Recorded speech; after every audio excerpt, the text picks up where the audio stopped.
Assalamualaikum warahmatullahi wabarakatuh. Nama saya Wahyudi Hermawan dengan NIM 311910106 dari kelas TI 19B1 Universitas Pelita Bangsa. Pada kesempatan kali ini saya akan membahas tentang pekerjaan bidang teknik informasi. Pekerjaan bidang teknologi informasi dibagi menjadi 4 kategori. Yang pertama adalah perangkat lunak atau software. Yang kedua adalah perangkat keras atau hardware. Yang ketiga adalah operational system informasi. Dan yang keempat adalah pengembangan bisnis teknologi informasi. Yang pertama, perangkat lunak atau software juga dibagi menjadi 4 kategori.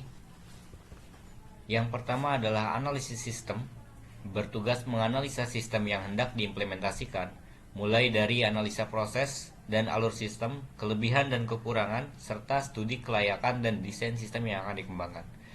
Jadi analisis sistem ini sebelum program itu dibuat akan dianalisa terlebih dahulu agar tujuan dari pembuatan program tersebut tercapai.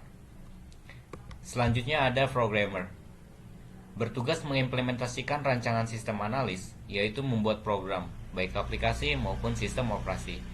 Nah, programmer ini sendiri setelah dicek oleh setelah dianalisis oleh analisis sistem, baru akan dibuat menjadi sebuah program yang utuh dengan output berupa aplikasi maupun sistem operasi.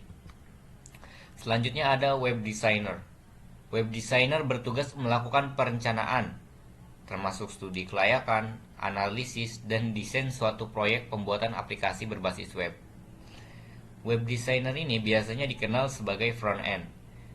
Jadi sebelum web atau website dibuat, maka akan dibuat desain terlebih dahulu oleh web designer, dan contohnya seperti misal pembuatan logo ataupun layout desainnya, layout websitenya akan seperti apa, akan dibuat oleh bagian web designer terlebih dahulu. Selanjutnya ada web programmer. Web programmer ini bertugas mengimplementasikan rancangan web designer, yaitu membuat program berbasis web sesuai dengan desain yang telah dirancang sebelumnya. Jadi biasanya web programmer ini disebut dengan backend. Jadi web designer akan membuat desainnya terlebih dahulu, layoutnya seperti apa, logonya seperti apa, maka web programmer lah yang akan mengimplementasikan agar menjadi sebuah website yang utuh. Selanjutnya nomor 2 adalah perangkat keras atau hardware. Untuk perangkat keras dan hardware juga dibagi menjadi 2, yaitu yang pertama adalah technical engineer, bertugas dalam bidang teknik baik dalam pemeliharaan maupun dalam perbaikan perangkat komputer.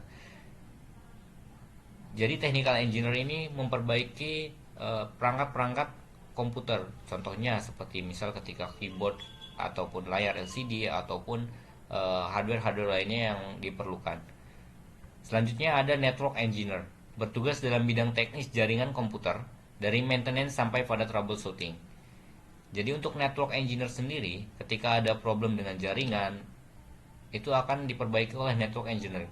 Atau ketika akan ada penambahan jaringan pun, network engineer lah yang akan membuatnya.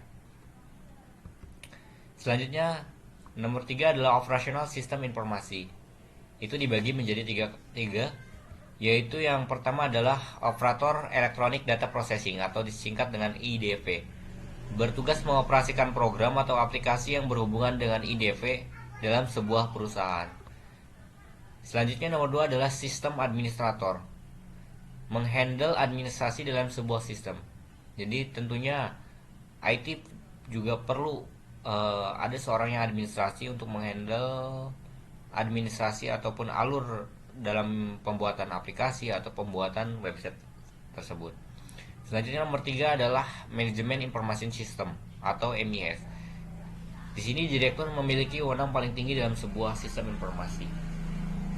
Dan selanjutnya nomor 4 adalah pengembangan bisnis teknologi informasi. Pada bagian ini tugasnya didefinisikan dalam pengelompokan kerja di berbagai sektor industri teknologi informasi.